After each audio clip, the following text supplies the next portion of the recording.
Good morning everyone, कैसे हैं आप सब। आई होप आप सब बहुत अच्छे हैं। आज की क्लास में हम लोग देखने वाले हैं सेल जंक्शन और सेल डिवीजन का डायग्राम।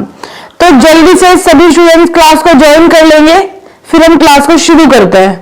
ओके, चलिए ठीक है जी, चलो शुरू करें। गुड मॉर्निंग जी, गुड मॉर्निंग सभी को। आपकी पढ़ाई कैसी चल रही है भाई? स्टडी कहां तक पहुंची? एग्जाम की कितनी प्रिपरेशन आपने कर ली है? कितने स्टूडेंट्स की तैयारी बढ़िया चल रही है? सभी यूनिट्स कवर कर ली है उन्होंने? हरिओम मैडम, मेरे में नोटिफिकेशन नहीं आता है, कितने टाइम स्टार्ट होती है क्लास? अच्छा, नोटिफिकेशन नहीं आ रहा। किस किस में नोटिफिकेशन नहीं आ रहा है? किस किस के में नहीं आ रहा है? चलो देखते हैं, चेक करवाते हैं नोटिफिकेशन क्यों नहीं आ रहा आपका। चलिए तो भाई शुरू करें।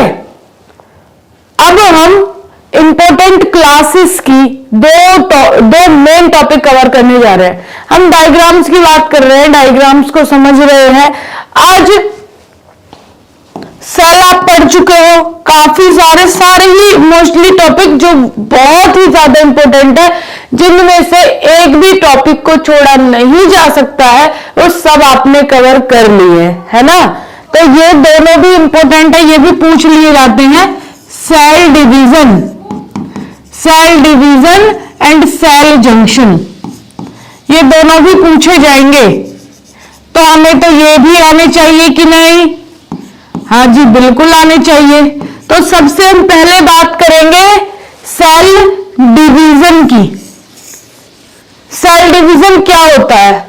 सिंपली बात करें तो आपको मालूम है कि सेल डिवीजन वो है एक सेल से दो सेल को बनाना, या एक सेल से दो सेल बनना सेल डिवीजन कहलाता है ना। चलो स्टार्टिंग से करें, स्टार्टिंग से करते हैं सेल डिवीजन के बारे में। ओके, सिंपली सेल डिवीजन, अगर सेल डिवीजन की मैं बात करूं तो स्टार्टिंग से जब हम शुरू करते हैं तो जब जाइगोट बन चुका था, तो मींस मदर के फीटस में, मदर के, ये है मदर, और मदर के फीटस में एक बेबी अभी जिसकी ग्रोथ प्रॉपर नहीं हुई है, अभी सिर्फ वो फीटस हुआ है, सॉरी जाइगोट बना है। अब जाइगोट किस सिचुएशन में होता है? जब स्पर्म प्लस ओवम मिलते हैं तब जाइगोट फॉर्म होता है, तब जाइगोट फॉर्म होता है। अब कहानी कुछ इस तरीके से है कि जो हमारा जाइगोट है वो बन गया है, लेकिन जाइगोट बनता है मात्र 3 सेल से। आपको भी मालूम है 3 सेल से मिलकर ही जाइगोट बना है। इन तीनों सेल को हम क्या बोलते हैं? Stem cell, stem cells. ठीक है, अब स्टेम सेल्स के नाम क्या है? नाम भी देख लेते हैं। पहले एक पिक्चर ड्रॉ कर लेते हैं इधर। तो कुछ इस तरीके से और एक बना लिया इस तरीके से, मतलब जैसे रोटी के ऊपर रोटी रखी रहती है उसी तरीके से यहाँ पे स्टेम सेल्स भी रखी रहती हैं, है ना। तो अब स्टेम सेल पहली जो सबसे ऊपर वाली लेयर है उसको हम बोलते हैं एक्टोडर्म, बीच वाली लेयर को हम लोग बोलते हैं मेसोडर्म, और सबसे नीचे वाली लेयर को बोलते हैं एंडोडर्म। तीनों लेयर की बात कह दी हमने, हाँ बिल्कुल कह दी। अब इन तीनों स्टेम सेल से फर्दर सेल डिवीजन होगा, सेल डिवीजन होगा, और सेल डिवीजन होके ये कि सेल्स मल्टीपल ब्रांचेस में पहुंच जाएंगी। तो जैसे कि हमारी बॉडी सिस्टम्स कौन से हैं, जैसे कि नर्वस सिस्टम है, कार्डियोवास्कुलर सिस्टम है, एंडोक्राइन सिस्टम है, और अब आ गई बात एंडोक्राइन सिस्टम के बाद आपका कौन सा है, स्केलेटन सिस्टम है। स्पेलिंग गलत हो गई, एक सेकेंड जी भाई।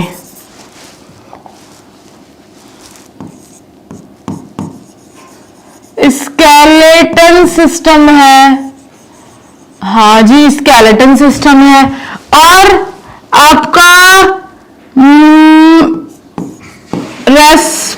रेस्पायरेटरी सिस्टम है, यूरिनरी सिस्टम है। हमारी बॉडी में टोटल 11 बॉडी सिस्टम्स पाए जाते हैं कि नहीं? हाँ बिल्कुल पाए जाते हैं। उनमें से हमने यहाँ कुछ लिख दिए हैं, 5-6 सिस्टम्स लिख दिए। ये लिखना क्यों जरूरी हुआ? ये लिखना इसलिए जरूरी है कि आपको समझाना जरूरी है। अब जैसे ही सेल डिवीजन हुआ, अलग अलग ब्रांचेस में यहाँ भी बहुत सारी सेल्स चली गई, यहाँ भी बहुत सारी सेल्स आ गई, इधर भी बहुत सारी सेल्स आ गई, इधर भी, इधर भी, इधर भी, इधर भी, इधर भी, इधर भी, इधर भी, इधर, इधर, इधर, इधर, इधर, इधर, इधर, और ये भी बहुत सारी सेल्स लेके बैठे हैं। तो हम कहे जैसे कि हमारे टोटल 11 बॉडी सिस्टम है, 11 बॉडी सिस्टम, उस हर एक एक सिस्टम में कई कई लाख सेल्स पाई जाती हैं। हर बॉडी सिस्टम में कई लाख। तो जैसे नर्वस सिस्टम है, यहां भी लाखों सेल्स होंगी, लाखों सेल्स। अब जब शुरुआत में हमारे पास 3 ही सेल्स थी, तो एक ही सिस्टम में लाखों सेल्स कैसे आ गई? तो उसी के लिए यहाँ पे सेल डिवीजन हुआ। सेल डिवीजन के बिना ये पॉसिबल ही नहीं था। सेल डिवीजन से मल्टीपल सेल्स बनी और अदर ऑर्गन्स बने। भाई पहले जाइगोट था, मतलब एक टुकड़ा। अब जैसे मदर के फीटस में वो 9 मंथ रहा, 9 मंथ, धीरे धीरे उसकी ग्रोथ हुई। स्टार्टिंग में उसकी हार्ट बीट चली, आईज बनी, हैंड्स बने, पूरा कंप्लीट बॉडी बनी, स्किन, बोन। वो 9 महीने के अंतराल में बड़ा होता रहता है, उसकी कंप्लीट सेल्स बनती है। टोटल जितने बॉडी के ऑर्गन्स थे, जितने बॉडी सिस्टम्स हैं, वो सब बनते हैं 9 मंथ के अंदर, कंप्लीट हो जाता है। देन उसके बाद आफ्टर डिलीवरी के बाद फिर वो बेबी, न्यूबॉर्न बेबी फिर ग्रोथ करता है, बढ़ता चला जाता है। तो एक सर्टेन एज आती है, एज की तो बेबी बात करें नहीं, जब छोटा बेबी होता है, इन्फेंट होता है, वो धीरे धीरे ग्रो करता है, तो वहां पे उसकी सेल्स भी ग्रो करती है। तो मल्टीपल सेल्स मतलब सेल डिवीजन पूरे जीवन लगा ही रहता है। कोई सेल खराब हो रही है, उसको रिप्लेस भी किया जाता है, कोई सेल डेड हो गई है, उसको भी हटा के नई सेल्स लाई जाएंगी। तो मतलब सेल डिवीजन उम्र भर चलता रहेगा। किसी का कोई डाउट है क्या? यहां तक बात समझ में आ रही है? अगर समझ में आ रही है तो यस लिखेंगे, फटाफट से लिख देंगे। अगर यहां तक आपको कहानी समझ में आ गई हो तो बताइए। यहां तक सभी बच्चों को समझ में आई कहानी? सेल डिवीजन क्यों जरूरी है?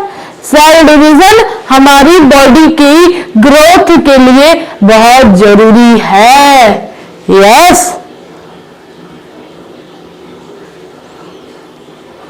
किसी को कोई प्रॉब्लम तो नहीं? चलो अब आए हम असली टॉपिक पर, जो हमें सेल डिवीजन समझना था। अब हम समझ पाएंगे कि क्या है ये सेल डिवीजन। चलो, सिंपली सेल डिवीजन। अब इस सेल डिवीजन में हमारी बॉडी सबसे पहला काम क्या करती है? सेल डिवीजन हमारे लिए क्यों जरूरी था? बॉडी की करने के लिए। अगर यहां पर सेल्स मल्टीपल्स नहीं होंगी तो हमारी जो डैमेज सेल है, डेड सेल है, उनको रिप्लेसमेंट नहीं मिल पाएगी। भाई अगर नई सेल्स नहीं बनेंगी तो पुरानी सेल, अगर मान लो मुझे यहां बहुत जोर से कट लग जाए तो कट लगने के कारण यहां घाव बन जाएगा, और घाव जहां भी बना है उतनी सेल्स तो डैमेज हो गई, और उतनी सेल्स क्या पता मर ही गई हो, डेड हो गई हो, तब उन सेल्स को दोबारा तो जिंदा करा नहीं जा सकता। उनकी जगह पर जब घाव भरता है उनकी जगह पर नई सेल्स आती है, और वो नई सेल्स इस सेल डिवीजन के थ्रू ही आएंगी। अगर मान लो सेल डिवीजन में कोई भी दिक्कत आ जाए, सेल डिवीजन करना ही बंद कर दे, तो क्या अगर ये आपका घाव है, ये जहां 10 दिन में ठीक हो रहा था वहां इसे 10 साल लग जाएंगे ठीक होने में, क्योंकि सेल डिवीजन सेल्स को रेप्लिकेट कर ही नहीं रहा है, सेल्स दूसरी बना ही नहीं रहा है, तो ठीक कैसे होगा? हो ही नहीं पाएगा। अगर एक कंडीशन और होती है, अगर सेल डिवीजन बहुत ही ज्यादा करने लग जाए, जहां कैपेसिटी है एक सेल की, एक सेल से मान लो 1000 सेल बननी है, 1000 सेल बनेंगी, ठीक है, लेकिन अब सेल अनकंट्रोल हो गई, बस में नहीं है, जितनी करनी थी उतनी दिन में कर दी, लेकिन उसने कर दी 1 लाख। अब ये तो भाई ऐसी बात हो गई, एक कमरे में 5 आदमी की सोने की जगह थी, लेकिन हमने उसमें 50 घुसा दिए, क्या वो सो पाएंगे? नहीं सो पाएंगे। वैसे ही अनकंट्रोल ग्रोथ ऑफ सेल हो जाती है, अनकंट्रोल ग्रोथ हो जाती है सेल की, जिसके कारण बहुत बड़ी प्रॉब्लम देखने को मिलती है, एक बहुत बड़ी बीमारी हो जाती है जिसे हम बोलते हैं कैंसर। तो कैंसर जो प्रॉब्लम है, कैंसर जो बहुत बड़ी डिसीज है, वो अनकंट्रोल ग्रोथ ऑफ सेल्स के कारण ही होती है। बात क्लियर हो रही है?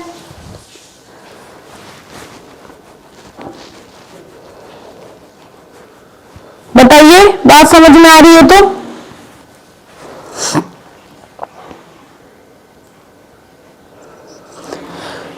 देखो अडल्ट में भी चलता रहता है, जैसे जैसे हम बूढ़े होते जाते हैं सेल डिवीजन खत्म नहीं होता, प्रॉपर स्लो डाउन हो जाता है, और स्लो डाउन होने के कारण आपने देखा होगा बूढ़े लोगों को बहुत ज्यादा प्रॉब्लम होती है। अगर उनको चोट लग जाए या उनको कहीं भी पेन हो रहा है या फिर कोई भी ऐसी प्रॉब्लम हो रही है, सेल्स डैमेज हो रही है, तो बहुत ही देर में वो रिपेयर होती है, क्योंकि वहां सेल डिवीजन बहुत ही स्लो वर्क कर रहा होता है।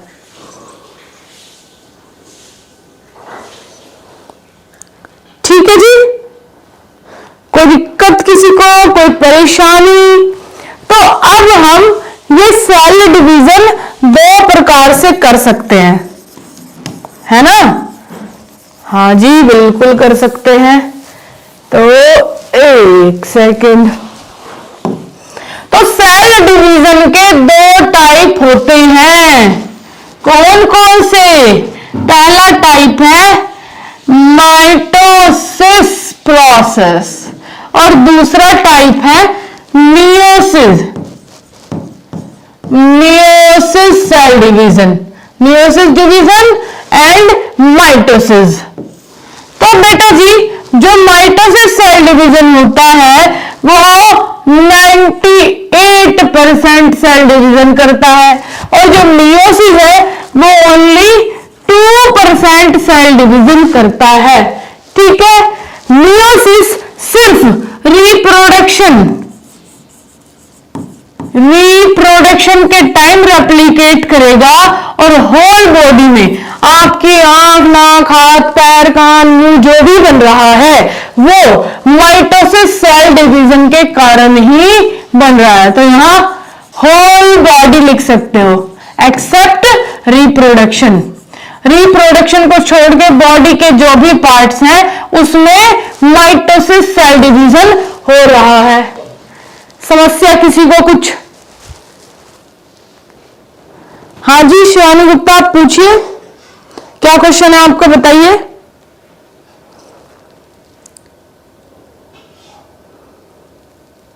सेल डेथ करता है तो कहां जाता है? बहुत अच्छा क्वेश्चन है, अभी इसका आंसर देंगे, रुक जाओ।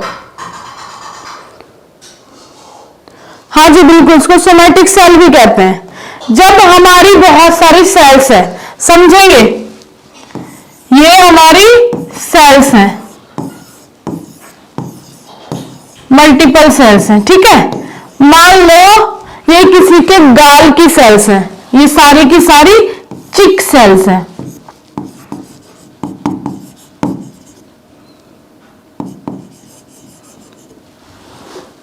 अब यहां किसी ने इनके गाल पे बहुत जमा के थप्पड़ मारा और थप्पड़ मारते ही इतने पोर्शन में पड़ गया उसको नील, इतने पोर्शन में, बहुत ज्यादा बेचारे को इतने जोर से पड़ी कि उसके इतने जगह नील पड़ गया।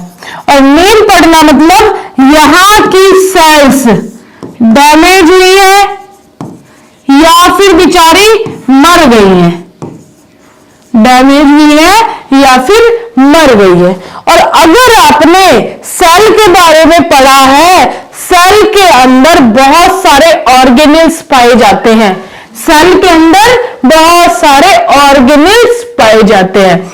अब एक ऑर्गेनेल्स होता है सेल के अंदर जिसे हम कहते हैं लाइसोसोम्स, है ना। तो इस लाइसोसोम्स को बाहर लाया जाए, आइए जनाब कटघरे में। तो ये लाइसोसोम है और इसके अंदर एक एसिड भरा हुआ रहता है। क्या भरा हुआ रहेगा? एक एसिड, एक एसिड भरा हुआ रहता है जिसे हम कहते हैं हाइड्रोलाइटिक एंजाइम, हाइड्रोलाइटिक एंजाइम। अब यह हाइड्रोलाइटिक एंजाइम क्या करता है? जो डैमेज हो गई है सेल्स, जो सेल्स यहां डैमेज हो गई हैं, अब यहां पर ये वाले लाइसोसोम्स, ये बाजू वाले तो बिल्कुल सही है सेल्स, ये सेल्स के लाइसोसोम्स हाइड्रोलाइटिक एंजाइम इन पर छिड़क देंगे। ये लो, इसने छिड़क दिया, इसने छिड़क दिया, इसने छिड़क दिया, इसने और इस हाइड्रोलाइटिक एंजाइम के कारण ये हो जाएंगी डिस्ट्रॉय। लाइसोसोम्स को सुसाइडल बैग भी कहा जाता है क्योंकि ये डैमेज और डेथ सेल को डिस्ट्रॉय कर देता है।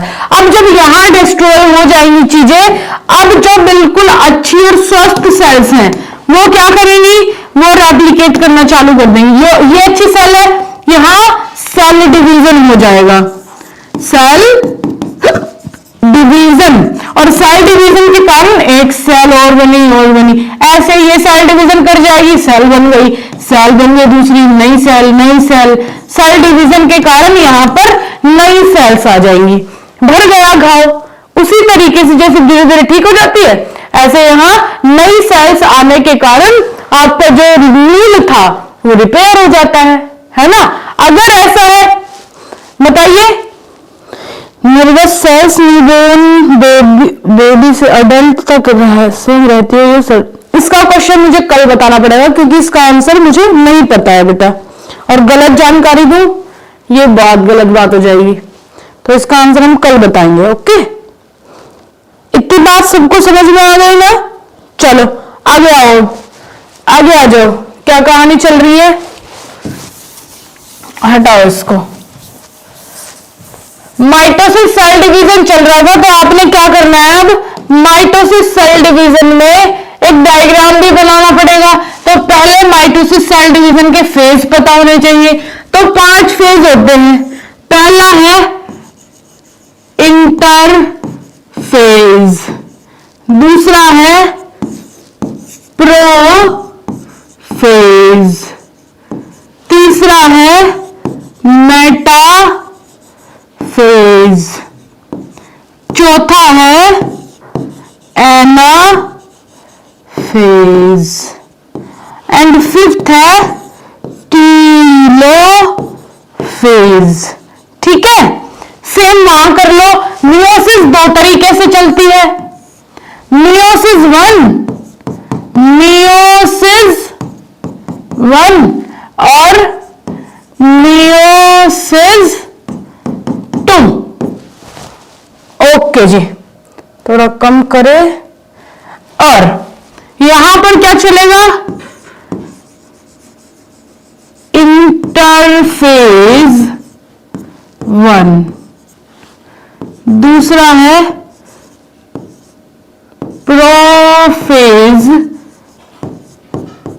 1, तीसरा मेटाफेज 1, चौथा एनाफेज 1 एंड पांचवा टीलोफेज 1। सेम यही भी लिख दो, इंटरफेज 2, दूसरा प्रोफेज 2, तीसरा मेटाफेज 2, चौथा एनाफेज 2 एंड फिफ्थ है टीलोफेज 2। ठीक है, ठीक है। अब डायग्राम में कैसे बनाओगे, सिंपली इंटरफेज में पहले एक सेल का डायग्राम लेना है और बेचारे का न्यूक्लियस ड्रॉ करना है, न्यूक्लियस। और न्यूक्लियस में यहां दिखा देना है बहुत सारे क्रोमैटिन इस तरीके से सेल के अंदर पड़े हुए हैं, है ना। कोई दिक्कत तो नहीं, यहां तक किसी को देखना पड़ता है। मैम ये शॉर्ट्स है क्या, शॉर्ट्स मतलब,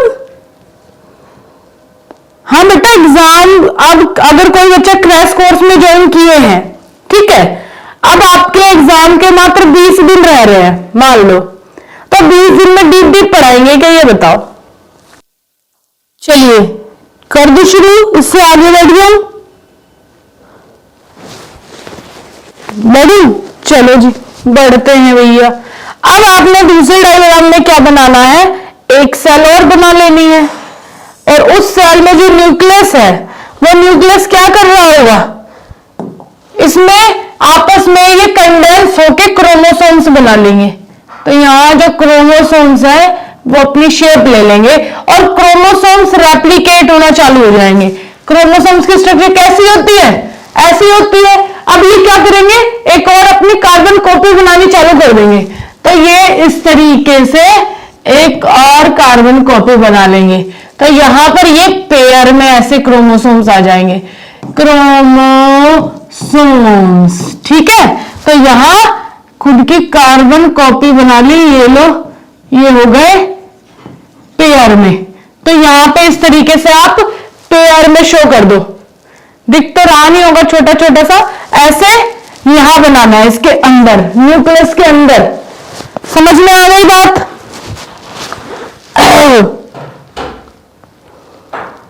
चलो आगे चलते हैं।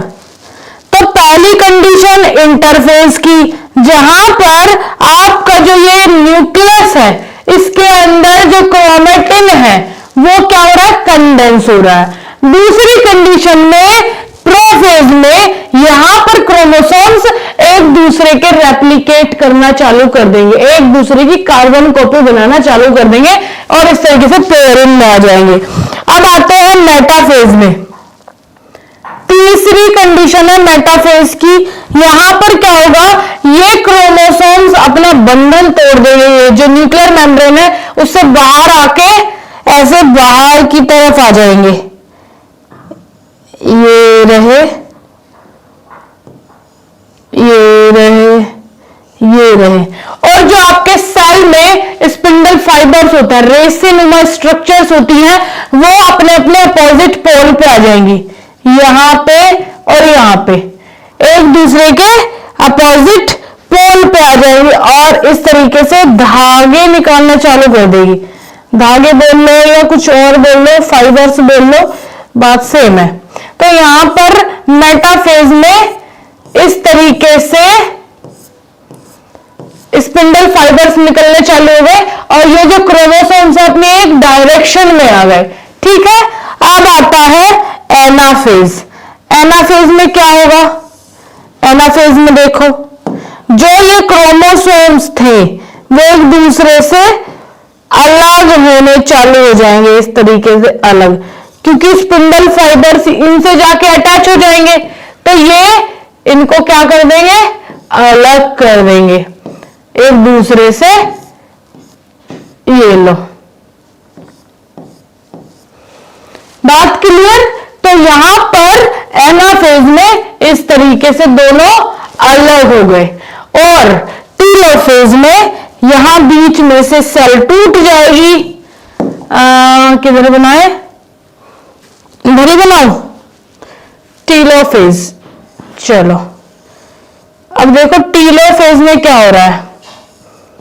टीलोफेज में जो आपकी क्रोमोसोम्स हैं, जो स्पिंडल फाइबर्स ले आए हैं खींच के, और इधर भी ले आए हैं, ये लो, ये आ गए, बीच में से यहां से सेल अलग हो जाएगी, और सेल अलग हो जाएगी तो मतलब यहां पर एक सेल ये बन गई, एक सेल ये बन गई, और जो ये जेनेटिक मटेरियल है, जेनेटिक मटेरियल पर फिर से न्यूक्लियर मेम्ब्रेन चढ़ जाएगा, और ऐसे ये इस न्यूक्लियस के अंदर पड़े रहेंगे, ये ऐसे पड़े रहेंगे। सेल डिवीजन हो गया, यहाँ पे आपकी डॉटर सेल बन गई, ये डॉटर सेल है, और ये कौन सी थी? ये है मदर सेल। तो इस तरीके से आपने डायग्राम बनाना है। सेम बात यहां पर है, एक फेज मियोसिस 1 चल गया ऐसे, और सेम एक और मियोसिस 1 चल गया ऐसे, तो यहां पर तो हमें सिर्फ 2 सेल मिली है, वहां पे हमें 4 सेल मिलती है। मियोसिस में हमें 4 सेल्स मिलती है। ठीक है, बताओ जल्दी।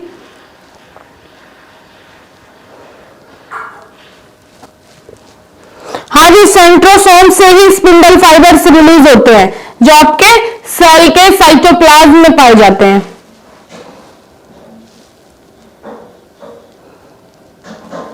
बताइए आगे, कोई प्रॉब्लम किसी को? सबको समझ में आया? सबको समझ में आया कि नहीं आया?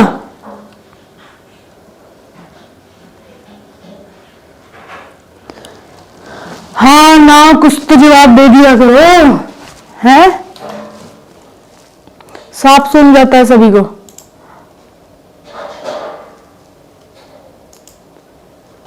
चलिए, कितने नंबर में आता है? 5-7 नंबर में आता है बेटा जी। 5 नंबर में तो आता ही है सेल डिवीजन, क्योंकि एक अच्छा टॉपिक है और इंपॉर्टेंट टॉपिक भी है, तो सेल डिवीजन तो पूछता ही है। तो आप सुंदर तरीके से, यहां तो मैंने ऐसे ही बना दिया, आप सुंदर तरीके से बना लेना है चार्ट। पहला फेज ये रहा, दूसरा, तीसरा, चौथा और 5वां, और यहां आप लिख सकते हो साइटोकाइनेसिस। साइटोकाइनेसिस, साइटोकाइनेसिस मतलब सेल यहां पे डिवाइड हो चुकी है। स्किन फूल का क्यों है, इसका भी आंसर कल ही मालूम चलेगा, इसका भी नहीं पता है मुझे। हो गया ना सबका?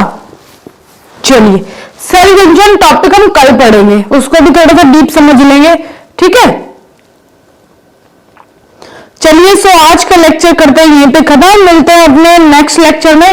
सो जी, टेक केयर, ध्यान रखिएगा अपना, और एग्जाम की तैयारी जोरों शोरों से करते रहिए। Okay, bye bye everyone.